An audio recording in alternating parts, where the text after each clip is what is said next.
Hi, everyone, and welcome to our panel today. We're so grateful that you're joining us remotely. My name is Ari Matuziak. I'm the co-founder and CEO of Rewiring America. We're the largest national nonprofit organization focused on electrifying everything that can be electrified in the economy, and thrilled to be here today on a panel about electrification. So we'll start introducing the panel. I'm going to invite Victoria Garcia Massimo to come forward and say hello. Hi, everyone. I'm Victoria Garcia Massimo, Operations Manager, Arizona, America. We are HVAC control company focused mainly on inverter, VRF, and mini splits controls. And Ray Holmes, you want to come forward? Awesome. Thanks, Ari. I'm Ray Holmes, VP of Product at GF Energy.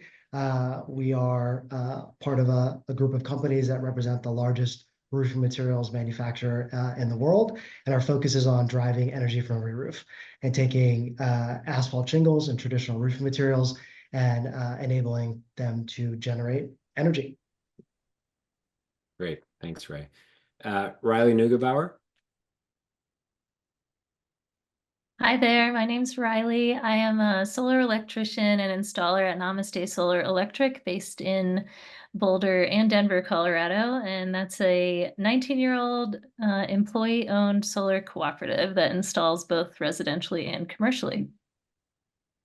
Wonderful. Thanks, Riley. And Crystal Prasad. Yes. Hi, my name is Crystal. I'm a toy designer, solar designer, and entrepreneur. I've been designing toys for about 10 years. I have my own startup where I make solar panels you can hang in your window. And then I'm also an advisor at WildGrid, an education marketplace about electrification. I'm really passionate about consumer education and making hairy things about climate and solar really easy for any person to understand. Well, welcome everyone, and terrific to be able to share the Zoom room with all of you. And let's jump in. So one of the things that I hear people say a fair amount is that when you look at the residential clean energy sector right now, it feels like it needs like a little bit of a department store, a place where people can go to kind of figure it all out, because you've got your solar people over here, your storage people like kind of next door. You have your electricians like Riley, you have your heat pump people and your dryer people and your stove people. But it's kind of a fragmented thing. And people and homeowners need to kind of figure out what to do all by themselves to solve their needs. So let's kind of imagine the future state a little bit and talk about what that might look like. And so would just open it up for anybody to jump in. Maybe Ray, I'll start with you, and then we can invite others to offer their perspective of how we go from the fragmented thing to the terrific integrated thing. Yeah, I love that visual of kind of walking through the department store and picking and choosing what you need. I think I agree with you in terms of like, hey, it's fragmented. There's a bunch of different parts that you can hit. I think one of the interesting things that we have done at GF Energy, and like I said, GAF, it's our sister company, literally is responsible for 35% of the asphalt shingles on the market in the US. And I think our approach has been, how do we take advantage of a natural time where somebody is doing a home construction project, right? Our approach is, hey, solar just passed 5 million installs, I think, on the residential side. Awesome achievement. On the roofing side, it's 5 million roofs every year. And so those touch points with a homeowner who's making an upgrade to their home is a perfect opportunity to sell them something that can do more, right? GF Energy and our Timberline solar product allows you to take a standard roof and in the same install with that same tried and true roofing professional, get a solar roof. And I think just like any upgrade, I think a natural time to do that upgrade is when something's broken or you need to fix something. And so that opportunity to create maybe a menu of lists, department store, but be able to take advantage of those natural times where somebody needs to change something out, right? Now, had a home or a homeowner, stove hasn't broke down yet, but I think at the end of the day, hey, if you're upgrading a stove, your stove is super old, that's a perfect opportunity to parlay that into multiple things you could do in your home. I'm hoping and wishing that I don't have to replace my furnace, but I know that day is coming up soon. And so I agree. It's like being able to find an aggregate place where products and services can be offered, and homeowners to be able to take advantage of that marketplace when they have an acute thing, I think is definitely needed. And the labor force behind it is an important part. But I'll shut up there and get to that part next, but turn it over to somebody else if they have an opinion or a thought on it. Yeah. Who else wants to jump in? I love the vision of being able to walk into Target and just like learning about electrification. I feel like that's such a great end goal because, you know, a lot of department stores started off really fragmented too, and then eventually they all get rolled into a really big brand. And I have a 2-year-old daughter, and I end up at Target more frequently than I care to admit. And I love the idea of like walking in and seeing next to the cribs like mini splits and be like, oh, interesting. You know, I obviously don't know what the solution is, but I do think there's this interesting principle just in consumer education and even just like ad education that somebody needs to see something 8 to 10 times before they take it really seriously and start to research it and consider purchasing it. And the higher price point that thing is, the more times they have to see it. So I do think it's about like getting this information and education everywhere so that you like, I think Ray, for your example, your furnace hasn't broken yet, but you've heard about the solution you want for probably a couple of years before you decide to go in. So I think these aren't decisions that you make overnight. So obviously, I really double down on education. So I think really focusing on education, knowing that the purchase might not come for a year, but if someone has seen it 20 times, they're much more likely to be interested. Riley? Yeah, I agree that the consumer advocacy and outreach piece is huge. I think so much of the work that companies get on the HVAC side and on the solar side is coming from referrals, for example. So what did your neighbor do and why? And that's where you're getting some of those touch points that you don't have a lot of control over if you're on the sort of, company side of it. And so I think the more that we can reach the consumers directly so that they understand what these technologies are and what the options are, then the more informed they are about providing those referrals down the road when their neighbors ask them, wouldn't it be great if at least one person on the cul-de-sac knew what to say, knew how to tell their neighbors about the best choices and why. I also think there's a need for better referral networks between companies, and that's something Namaste has been thinking about too. So as we get this increasing interest in electrification and more homeowners asking us questions about things like heat pumps, EV chargers, et cetera, then how do we best position ourselves to answer those questions in the best way, but also to provide consumers and homeowners a good option or set of options for other trades folks or contractors that could do that work that we feel really good about, because we have a certain standard of quality and we don't want that to be brought down through a referral sort of situation. And so we have to be thoughtful about it, but how to build those better through different businesses, I think, is an important piece. And lastly, I think just the other main group here, right, is contractors. So how can contractors who already are often, I don't know the stats on this, but it seems to me that a lot of HVAC folks are small businesses, a lot of solar folks are small businesses. It's people who are really overwhelmed and busy a lot. So how to reach them is a challenge that I think a lot of people face, but how can we reach those groups of folks and make it worth their time to learn about different things so that they can better inform their customers and potentially do more, offer more services themselves too. Because what we don't want is people doing installs of things they don't know what they're doing, right? That's the sort of downside of this, is people see opportunity and say, oh, I can do solar, and then bad things start to happen if they don't have the training, et cetera. So how can we better sort of work together to make the people who are good at the thing that they do come together and offer what they need to offer and not put it all on the homeowner to figure out? Yeah, totally agree. Victoria, you want to add anything? Yes, well, the question has been addressed very well by everyone. However, I'm glad that Riley mentioned about the contractors. I was going to mention about this new generation of technicians who are more educated. They may care more about the electrification, sustainability, all these topics that kind of are out of the box thinking for the very traditional technicians, contractors.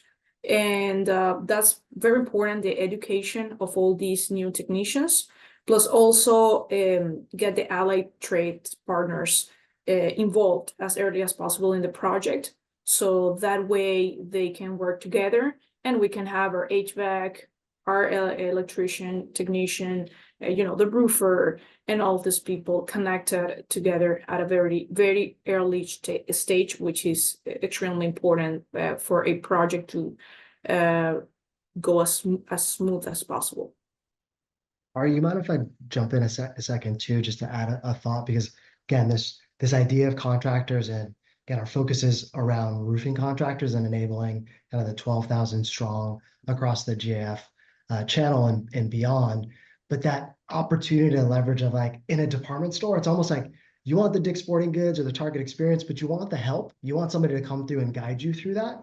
And oftentimes that's the contractor, and being able to provide support and services to enable them or enable the connection of contractors to get what that homeowner needs.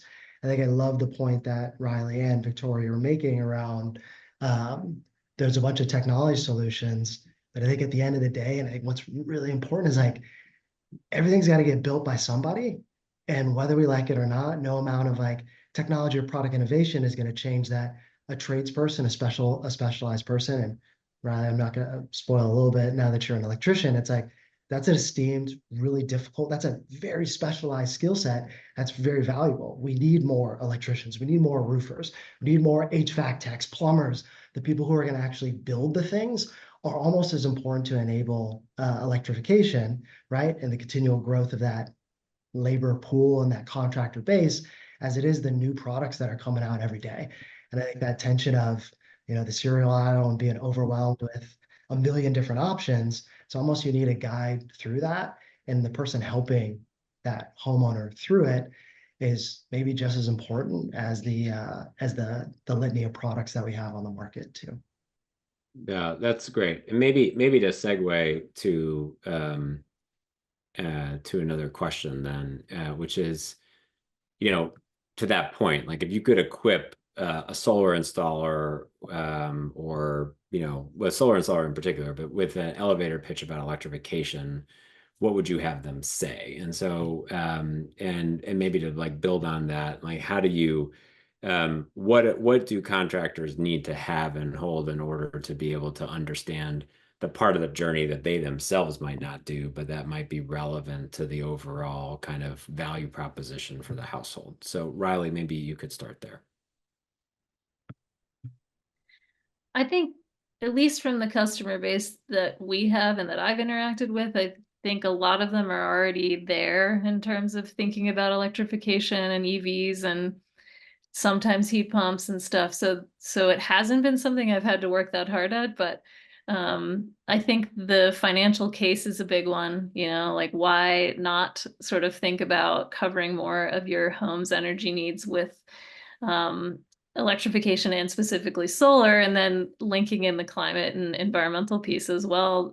And obviously this depends on clientele, but for us, that's a big reason for a lot of our customers is wanting to address climate change, and they have an environmental set of values. And so this is just another way that they can use solar to sort of cover more of their needs at their home, whether that's space heating or their vehicle, etc. And so those two things and the payback on solar at this point all seem to make a lot of sense. And I think trying to frame that for people with some of those payback terms, and that's going to vary a little bit by utility area and state, but giving some of those numbers so people can think about it as an investment is helpful for sure.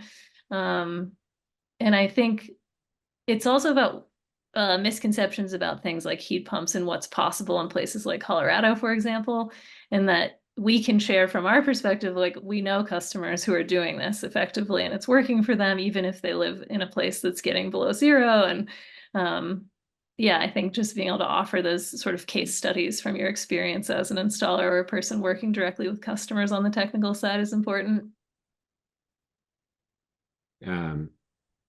Anything, Ray, that you would want to add to that?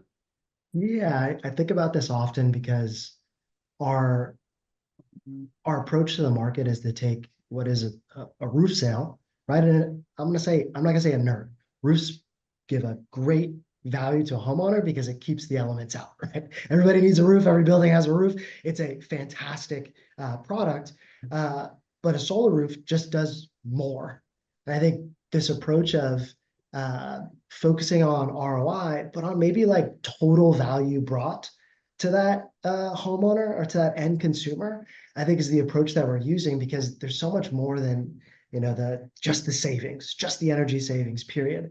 There's things like resiliency. There's things that just like the environmental impact overall, that I think I'm going to use the strong term, the crutch of just like, hey, you're going to save this amount of money, I think eliminates some of the value that products provide that extend beyond just the dollars and cents. And especially as we go towards electrification, the products and the services and the experience being just better than the alternative is really the route we're going. The second that, and you know, I'm an ex-Tesla guy, but you know, we're a little bit in the competitive space around solar roofs now. But like, if the car experience is just better, the Rivian experience is just better, right? If the whatever is just better, the people just buy it because it's a better experience. It happens to check all these other boxes, but I think if you hit on the overall value of that, it starts to eliminate some of the very, very specific concern around what am I getting for this electrification thing? And I'm just getting a better stove, just getting a better heating and cooling element. And so that pitch and what we focused on a ton is, how do you just show and demonstrate the greatness that is the product itself? And also from a contractor experience, it's like, I think Riley will attest to it, the referrals is because the experience was great. Sometimes the product around that isn't necessarily the selling point. And again, goes to that focus on the contractor, who's the person that's providing that service and enabling them to be great. I think they're going to have their suite of products available, but that experience and then the value, explaining the overall value of what they're getting from a total ownership standpoint, I think has really been our goal, at least not from a solar roofing perspective. I have something really quick to add. We at WildGrid, we ran a course last summer called Voltage Vixens. It was a course about electrification specifically for women who wanted to jump into it. It was really fun, but our sort of overall, this might be too high level, but our overall, for a person who knows literally nothing, doesn't have solar, knows absolutely nothing about electrification, we would explain it more like it's a holistic approach to building your house's energy systems clean, that are compatible together. So it's like you have, it's almost like, if you, obviously I'm a toy person, but if you think about Lego, it's almost like you have all these different bricks of systems like HVAC, energy, oil, whatever you have, but they don't actually talk to each other. Like they don't actually all work together. So like if you had a second to pause and reevaluate your house, like why wouldn't you want it to be all compatible, where you like have an app or you have digital systems to tell you what's coming in, what's coming out, what you need to pause, what you don't. And I think that's something that consumers today, obviously everyone is glued to their phone, like love monitoring. I think we saw that was something people really, really cared about. If you're like, oh, and you can see how this is all working on your phone, it's like, oh, that's great. Because like, Ray, you don't know when your furnace is going to die, right? You don't know what's happening with it. So I think it's like that level of, it's a holistic system that will run your house on clean energy that's resilient, and you can see it on your phone. It's like, that would be my pitch. Well, maybe actually, I was going to suggest coming back to you, Crystal, for what you see as kind of the big messaging gap or big messaging opportunities when it comes to electrification, and then maybe Victoria, you could pick up from there. Yeah. I mean, I think like, obviously, I know the audience is for contractors. I think sometimes when you're in the industry, you take for granted how much people don't think about how their house works. Like we once did a call with a homeowner looking at their different systems, and they weren't sure if they had ducts or not. They didn't know, because like the average person doesn't think about ducts, you know. They're like, what does that mean? I'm like, do you have a vent? Like, what's going on? And like, they just didn't know. And like, you know, you have kids, you have a job, they have sports, you have a lot of stuff going on. You never, at 9 p.m. at night, you're not like, how can I electrify my house? Like, you're exhausted. So I think really meeting people exactly where they are. And like I said, I think realistically, unless you maybe have a lot of money saved up, you're probably not going to build your whole system at the same time. So it's like explaining to people that this is a holistic roadmap. Like, what makes sense to start for you? Like, do you need a new car? Do you need this? Like, and then let's build towards this ultimate system. But just assuming that people don't know anything, it's a vulnerable place to be. It doesn't feel good to not know how your house works. But also, I don't expect anyone to know that. So it's like just being sensitive to that and walking people through it as a goal, and not, based on fear or not knowing. Victoria. Yeah, just adding to that, the rebates, incentives, I think that should be part of the pitch if available.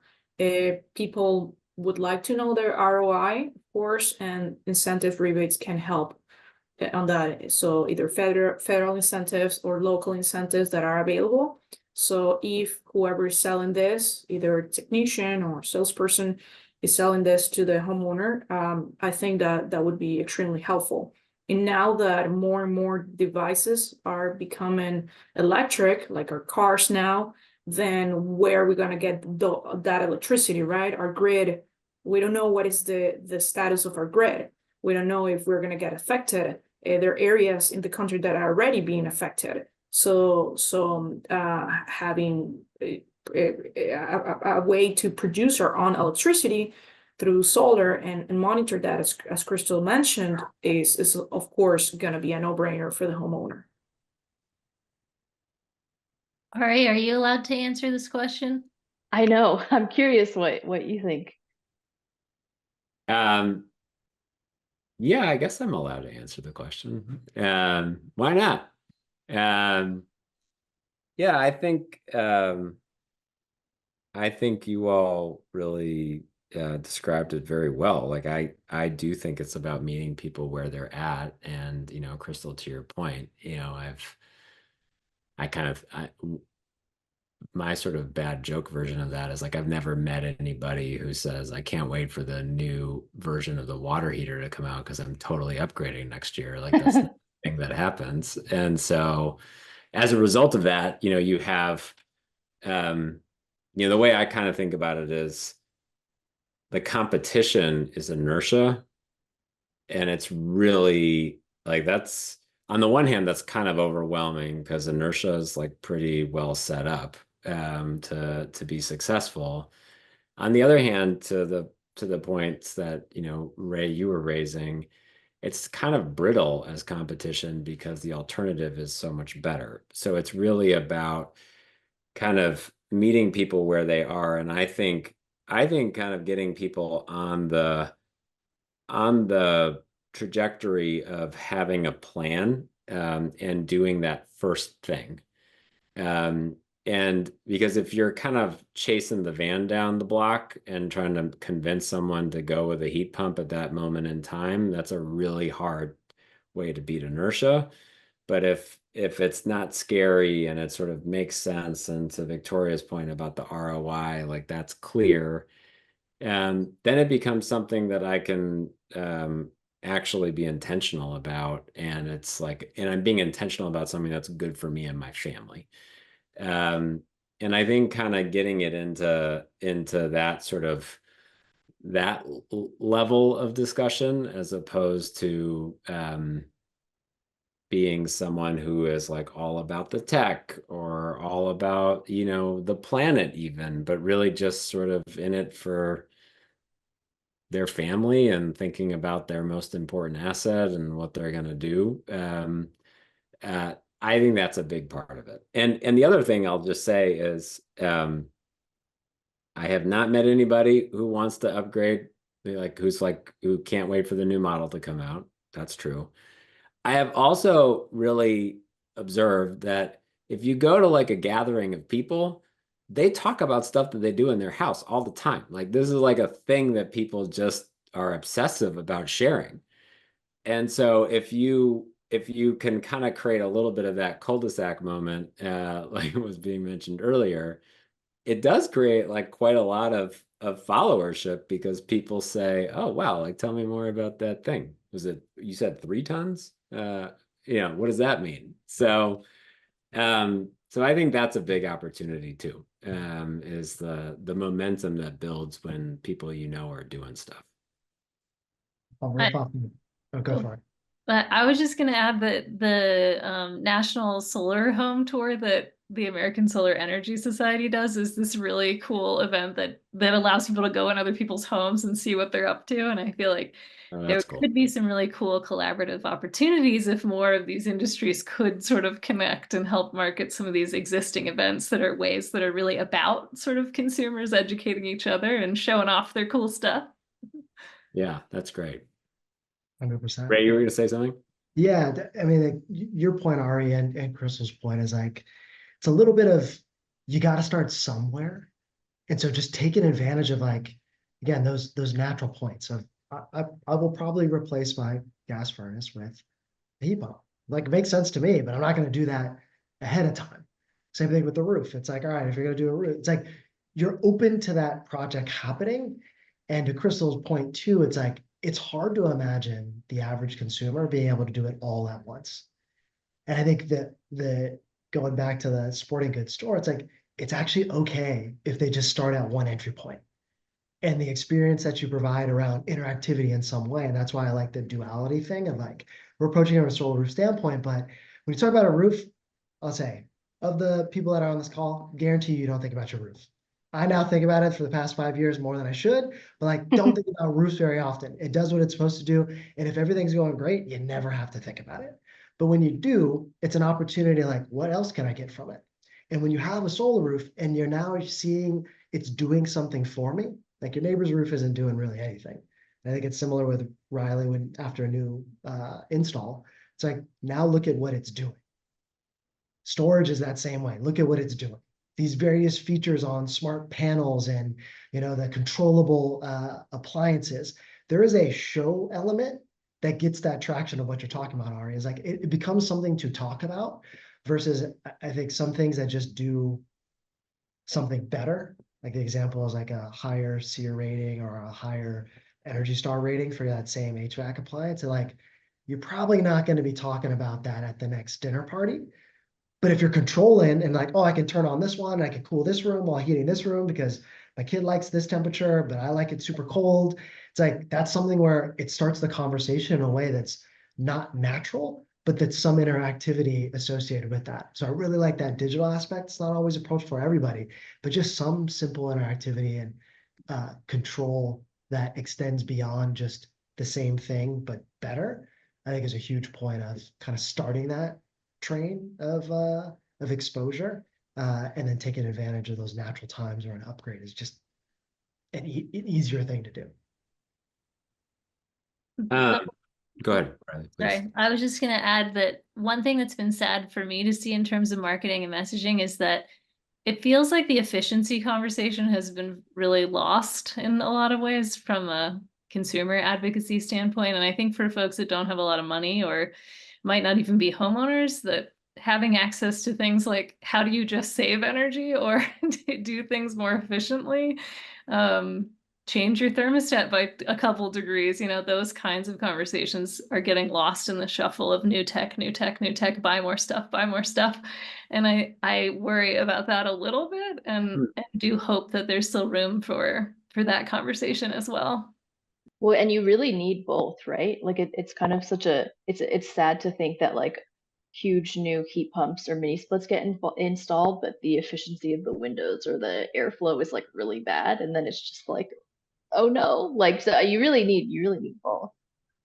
Yeah, the insulation is sometimes awful. So you can have the most efficient AC, but if you don't have like even simple things like shades in your home, you're good enough to block the sunlight, then you're losing energy too. So it's like definitely driving with the AC blasting, but like both windows down. You're just like, okay, it's green technically. Is it? Yeah. That's why I like the to that point too around what's been interesting. And I'm 15 years in solar, recovering because I'm 5 years in roofing now. And the approach for home contractors, exterior contractors, is like, it's been very interesting to see. I don't know whether or not they coined it, but the first time I ever heard it was like reduce before produce. And so because they're selling multiple things, like some of these exterior contractors, they're selling insulation, they're selling windows, they're selling, siding and different roofing elements. And so a lot of them, their approach to solar roofing has been, hey, let's actually get your efficiency up, your usage lower, and then let's offset that. And so there's a whole different approach, which, there's a little bit of solar largely has been, what's the biggest system you can get for the highest offset? And that approach now being more holistic, I think is awesome. And I think that's a part of that messaging too, to your point, is like, there are other ways that you can tackle this problem. And especially as more segments, like a lot of electrification, a lot of these products are catered towards homeowners. But like, as a former renter, and I'm renting now, California is just like, well, I can't install solar on this home. So I got to find ways to reduce that. And there might be easy things that I can do that actually have a tangible impact, but maybe aren't as hardcore as like pure home infrastructure upgrades that kind of narrow down the population of only homeowners. And even those non-owner occupied, those rental houses, it's very low incentive for a landlord to maybe do that at this moment. And so how can we find different ways to attack that? And energy efficiency is a perfect thing that can be done, maybe at a lower cost, and give that value to somebody who maybe doesn't own the abode that they're living in. So maybe let's do kind of one more question on the homeowner side, and then pivot the conversation a bit to more of the market overall. So I'm curious about, Riley, you talked about how the people that you come into contact with are pretty motivated. But I imagine they don't know everything yet. And so what are some of the kind of common questions that come up about things like electric or induction stoves or heat pumps or EV chargers, sort of like what are the misconceptions that people have, or kind of the way in which they kind of approach that?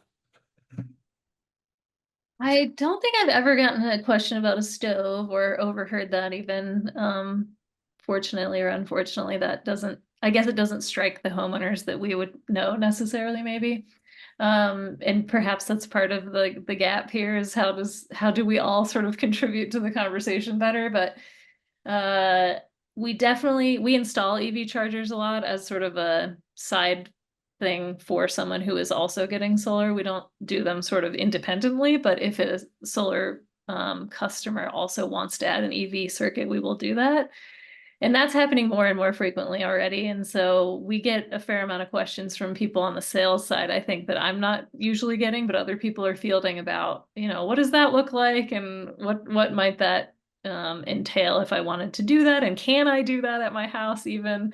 Or people that are worried when they get their solar system sized that they really want it to be big enough to cover a future EV that they don't yet have. So that's a common question, which then depends on the utility in terms of what they allow for the size of the solar system compared to their usage over the last year. Trying to think. I think we get a little bit of those questions definitely on the sales side around heat pumps and referrals and things. And that's where what I was saying before comes up, is sort of us trying to figure out as a company, okay, as this is increasing and we're getting more of this interest in these questions, how can we be better set up to help our customers get the kind of service that they need and that we don't potentially need to be doing right now, but want to sort of consider for the future. But in the meantime, how do we find the folks that are already doing it, that are doing a good job? Victoria, you want to jump in?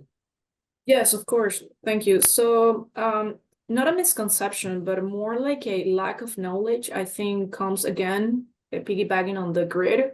So we're going electric. Electrification is great. But what happens when we all go home by 6 or 7? We connect our electric vehicles, right, to charge, connect our phones, turn on the AC or the heating, the TV, we start, I don't know, doing the laundry. Then our grid is really not going to support all of that. It's not ready yet. So solutions, we need to find a way to produce electricity, of course, the cleanest electricity as possible, because that's the other thing. So where is our power coming from? Yeah, we're going electric, but are we burning fossils to get that electricity? those are the type of, I think, lack of knowledge and maybe a little bit into misconceptions. I'm in the HVAC industry, so I wanted to mention that a very important misconception that consumers have on the heat pump or mini split side or both is that by connecting a smart thermostat, they are really saving energy, and it's not true. That happens with a traditional unit. With a heat pump or a mini split, these units are extremely they're extremely smart in the way they manage how they consume the energy. So yeah, you can connect a smart thermostat, but the solutions that existed so far were solutions that made that unit run as an on and off unit, meaning that they lose that efficiency, that way of adapting to the real demands of the installation. If I need 1 degree, I'm going to consume a little bit. If I need 10 degrees, I'm going to consume a lot more. That's something that Airzone we have worked around, and we have developed a way to connect smart thermostats into these type of units, the heat pumps and the mini splits that everyone is talking about now.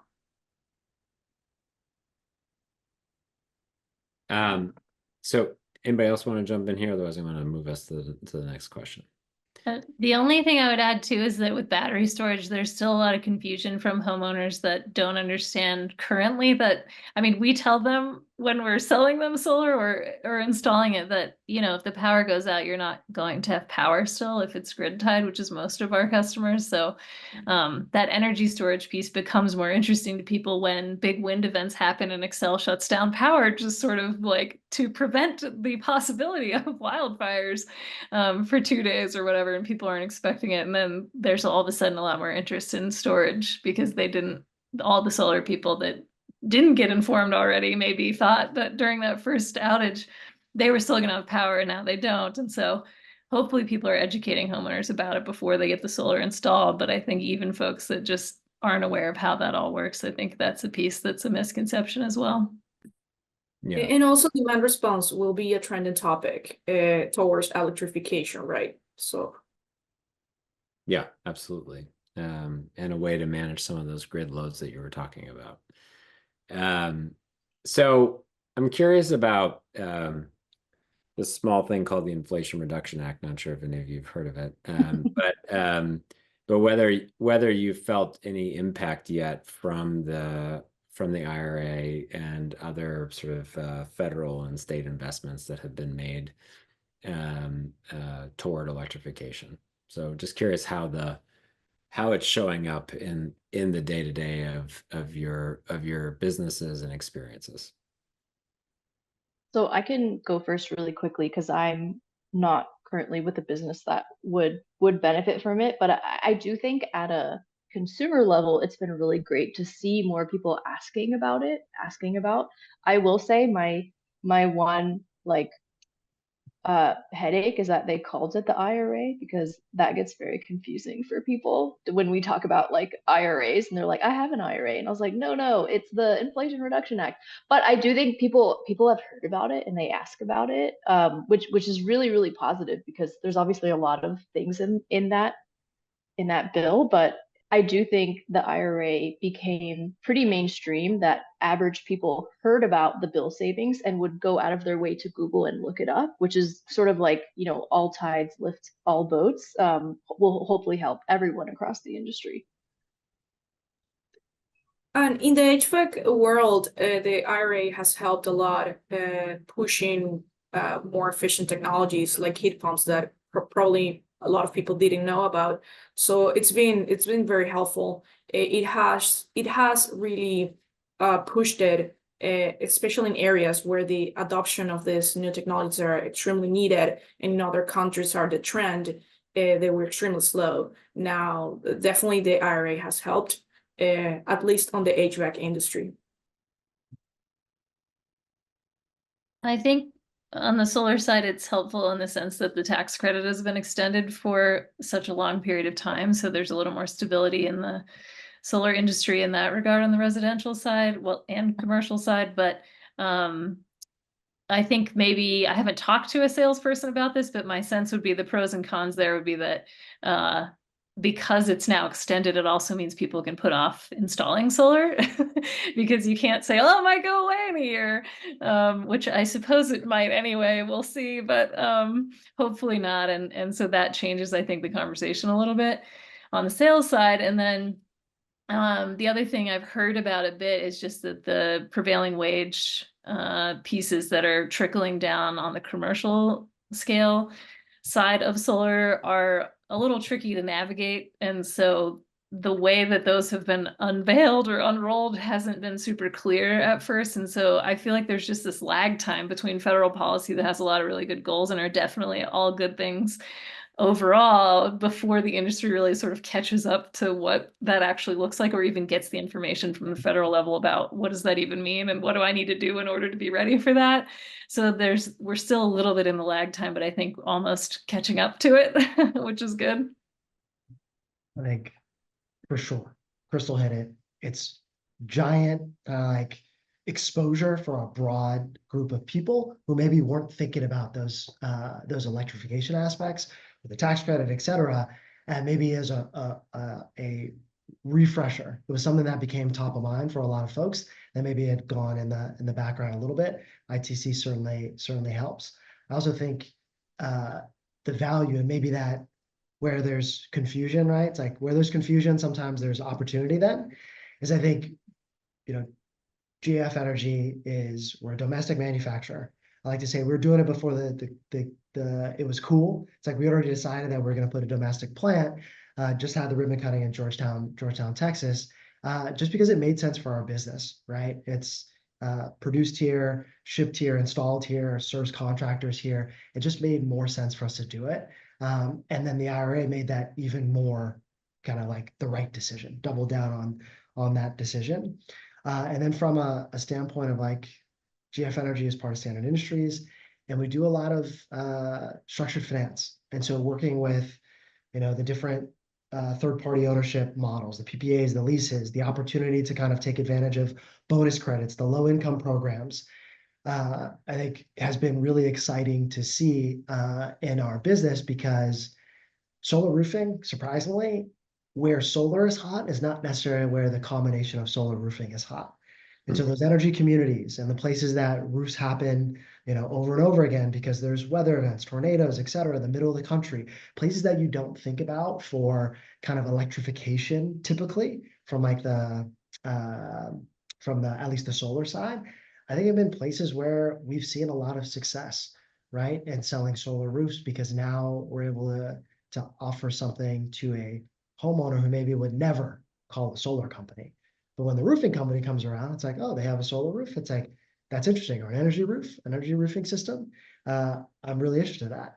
And so I think we've been able to take advantage of kind of the wins that behind us from the IRA, just in terms of exposure. And then the bonus, the kind of marginal benefits on the outskirts of things have actually been difference makers when we look at GF Energy and where our footprint is across the nation and the opportunities we have around maybe some of the peripheral things or the things that are still being figured out. Well, maybe to take the sort of like the other side of that and sort of recognizing that we're Aurora Solar and the Empower Conference has a lot to do with solar. So what I'm curious, maybe Riley, Crystal, and Ray, to hear from you all about kind of any concerns that you have about the state of American solar uptake, and kind of where we are on the adoption curve and the sort of the transition to distributed energy in the residential market.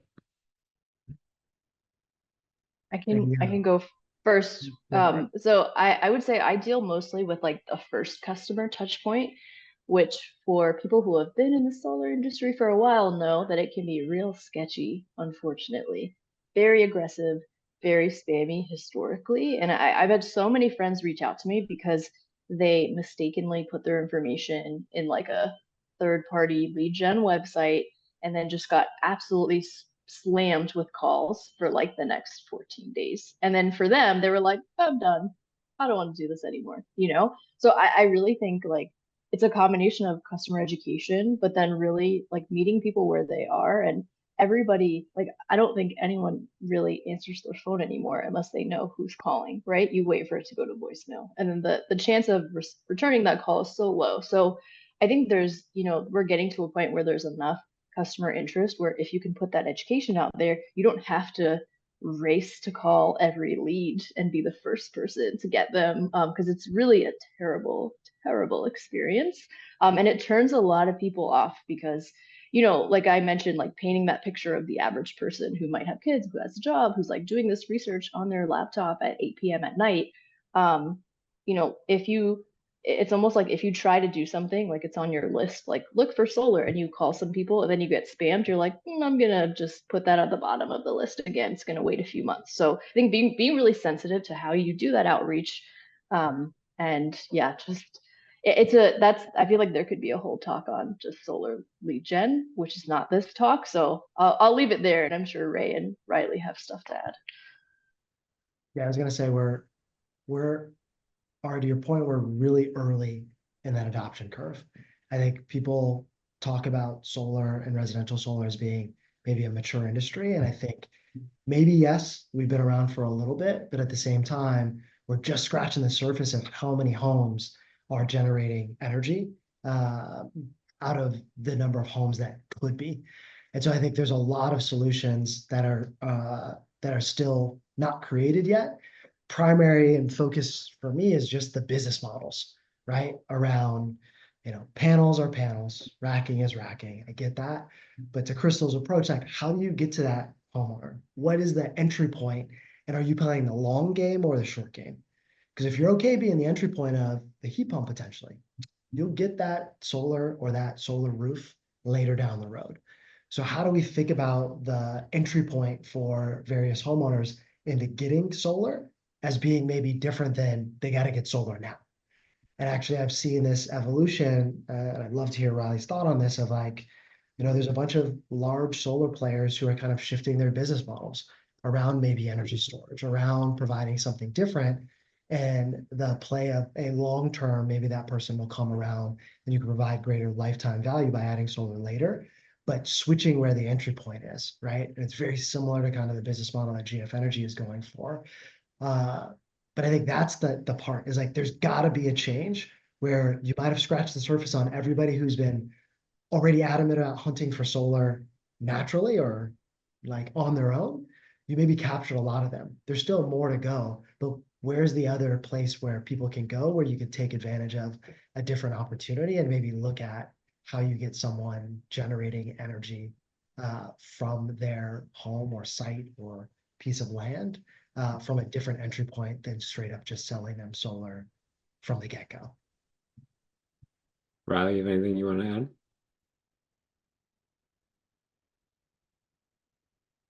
Oh, you're you're muted. Thanks. Yeah, I thought about this a little differently. I think what all of you are saying makes a lot of sense too, but I would say I have a lot of concern around the sales piece, which was brought up, just bad actors and terrible sales practices, which are becoming more rampant as time goes on. And we may get to this in another question, but Washington State just passed a law actually trying to sort of get a better handle on bad solar sales practices specifically. And so I think hopefully other states will consider things like that to, you know, it may not have a lot of teeth behind it, but to at least sort of raise the alarm a little bit on people are starting to pay attention and trying to sort of get a handle on this because it's a problem and it's turning people off and making solar look bad as a whole, and that's not the case for a lot of companies out there who are trying to do the right thing. So that's a big one. And then I would say related to that, utility policy and rate structure is concerning to me in a pretty big way because a lot of it is going more anti-solar from what I'm seeing. And I think the trade groups that represent utilities, including rural electric co-ops, are often spouting a lot of misinformation about solar to their boards of directors who are then creating policies and sort of solar taxes essentially and things. And so I have a lot of concern about that and have for a while and how to sort of counter that. And I think a big one that I focus on a lot, and I didn't say this, I guess, in my brief intro, but I started this group Solar for Women to connect more women on the trade side of solar. And so I think workforce development is a big concern, and gender diversity and diversity in general in the trades and in solar as a whole is a big place where we need some attention. And my estimate is that 1% to 3% of field positions are women right now in solar, and I think that's really not okay and not necessary. And I'm not saying it's going to get to 50%, but can we do better than that and recruit more people? Because we're going to need them. If we're going to sell all this solar and get all these people excited about it, then how are we going to get people skilled up and trained up to do all the types of work that is needed out there, including in the trade side, and empower more people, more diverse people to do that work? So I guess those are the big ones and that I think about a fair amount. Well, thanks for that. I'd love to maybe, Victoria, come to you and talk about if you have any thoughts about any kind of not yet reality policies at the federal, state, or local level that you're excited about or would like to see that would help push forward the clean energy transition. So I believe that something that should be pitched and we hopefully will see in the near future is more incentives on the controls side, because currently we're looking at the big picture, right? Like the panels, the solar, the heat pump, the mini split, the roof, but we're not looking at, okay, how are we going to control that? Because if it's not properly controlled, then again, going back to the wasting energy, right? The example of I'm riding my car with my AC full, flowing in full, but I have my windows down. So yeah, it's very important that I mentioned the demand response. I think that's going to be an important topic because, for example, there are states like California, which is a super progressive state in all these topics and electrification, but they rely their controls on Energy Star, and Energy Star does not support yet the inverter technology. They just not yet. So how are they gonna measure that? How controls are gonna become part of it? Which I've talked to some people involved in this topic, and they said they're not there yet, but they're working on it. So I hope to see in the next year or so changes in this, because how are we gonna control all of this? And talking about HVAC, which is my trade, my industry. Well, I'd like to know how are they gonna get incentives for the controls as well, which is a super important piece of this puzzle, of this Lego. Crystal, anything you would want to add?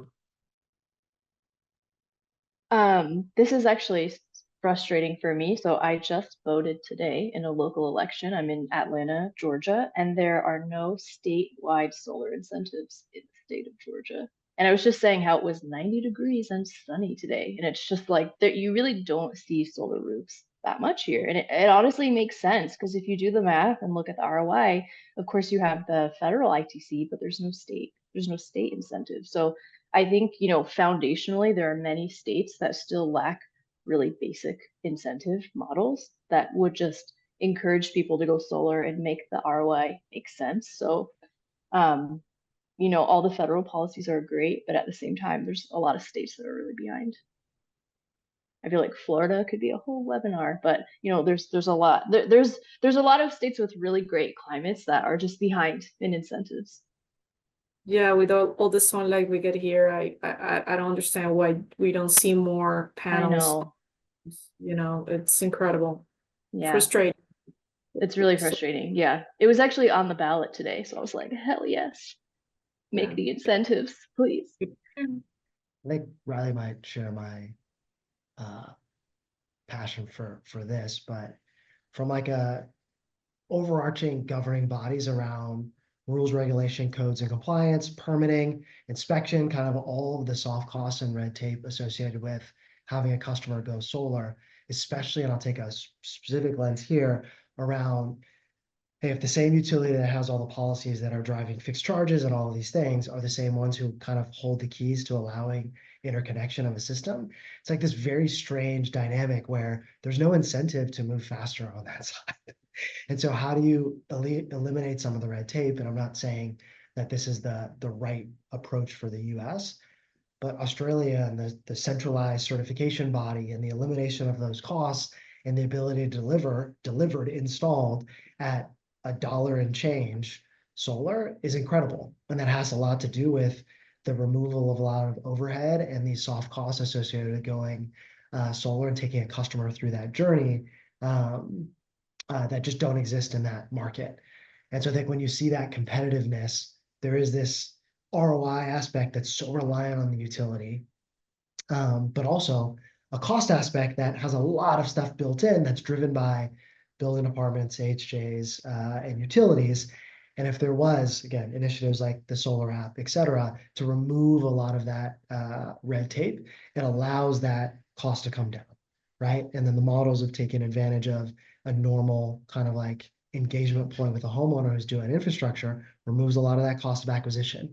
And then you get into something that is, undeniably a better value than whatever, than the inertia you were talking about, just doing the same thing.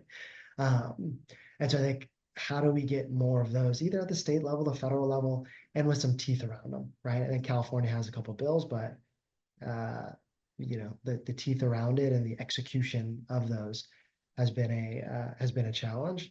But that's what I'm really looking forward to is seeing that progress and having more centralization.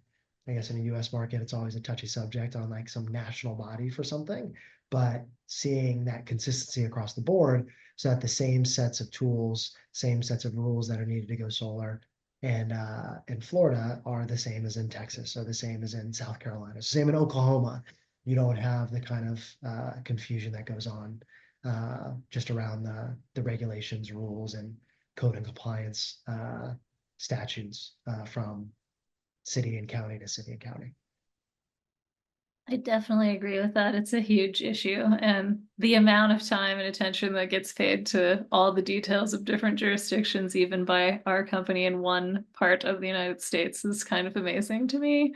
And what you're expected to know that's different across every single one. It becomes this thing about relationships between the field folks and the inspectors, and who knows who and what do they want and how can we, and half the time people are arguing on the solar side to defend what is the code, because inspectors, they're pretty good on the Front Range, but in rural Colorado where I used to work, they had no idea. They didn't know they hardly knew anything about solar, and so you were telling them how it worked. And so I think there's a real need for education on that side as well. And it's hard to sort of standardize anything when the conversation's not even, you're not even having the same conversation with people most of the time, Well, this has been terrific. We have just a couple minutes left, so I'm going to give you a choice of 2 questions, and we'll do a quick round robin. So best customer satisfaction story that you have to tell, or best aha moment you've had with your current business model or work. So Victoria, I'm starting with you. Okay, I'll pick the aha moment. So, well, going back to what I've been mentioning about the grid and how are we going to do when all of these devices are connected at the same time in our homes, how are we going to control that? Of course, one way is going solar and being able to produce our own energy. Sometimes it's not enough, unfortunately. So being the HVAC, the part of the home that consumes the most energy, we need a way to control it. And well, we have developed a way to control these heat pumps, these mini splits that we don't know a lot about here in the US. So that's the aha moment, having the access to these type of units, so we can control the HVAC and make it work better for the homeowner. Great. Thank you. Crystal, you want to jump in? I know I'm trying to pick between the two.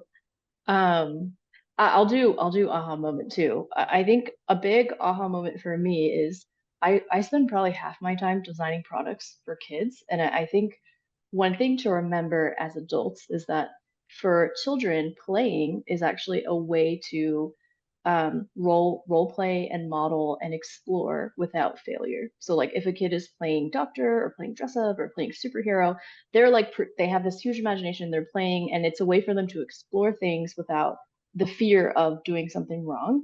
And unfortunately, as we grow up and become adults, we get very preoccupied. We have jobs that we don't get a lot of time to play in that pure way.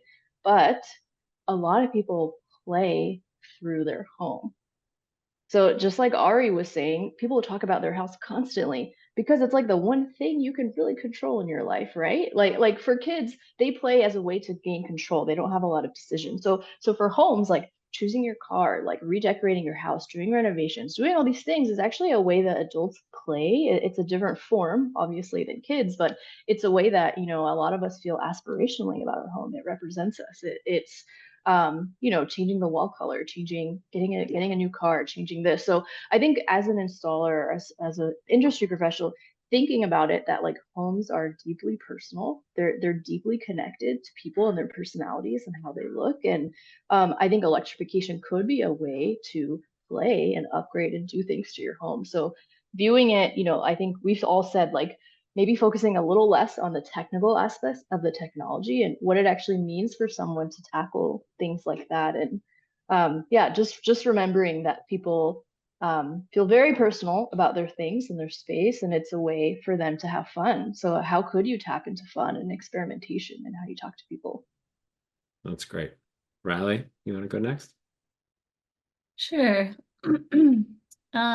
I think the aha moment for me, and this again is a little different, but the biggest thing I've realized in getting into the trades on the solar side is that I didn't expect was the teamwork that is required and the collaboration that you have to sort of live every day to do this work is one of the most fulfilling parts of the job and the work, and that I think is overlooked and maybe not sold enough as sort of part of the career journey that people might be on or want to seek out. But I've often worked in nonprofits and higher ed sustainability and done all this other work in the past, and often in collaborative environments, but I have never experienced anything quite like this before, where, you know, you're building something with other people that's very much obvious in front of you as the day goes on, and you're dealing with everybody's personalities and everybody's ups and downs, and you just have to sort of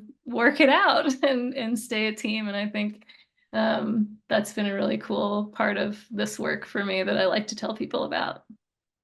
That's great. Ray, you want to bring us home? All right. I'm gonna keep it consistent and go with the aha moment. So, like I said, been in solar 15 years, but in roofing for 5.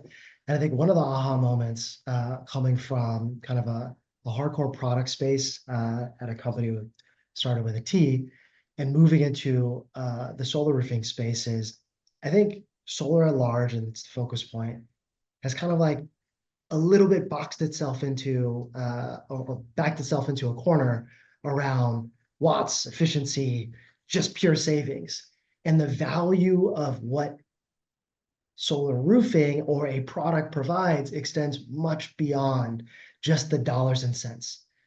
So being able to incorporate kind of like, oh, okay, there are things that we buy as consumers that are not driven by some financial return model, right? It's like the watch you wear, the car you decide to drive, right? If we're all optimizing for that, we'd all be in like geodes or, you know, an i3 or something like that. We do have smallest, tiniest car, cheapest price point, highest ROI, that it's more than that. And walking a customer through how they see the value and whatever that thing is, electrification, or for our case, it's solar roofing, and what it does for them is beyond just the dollars and cents.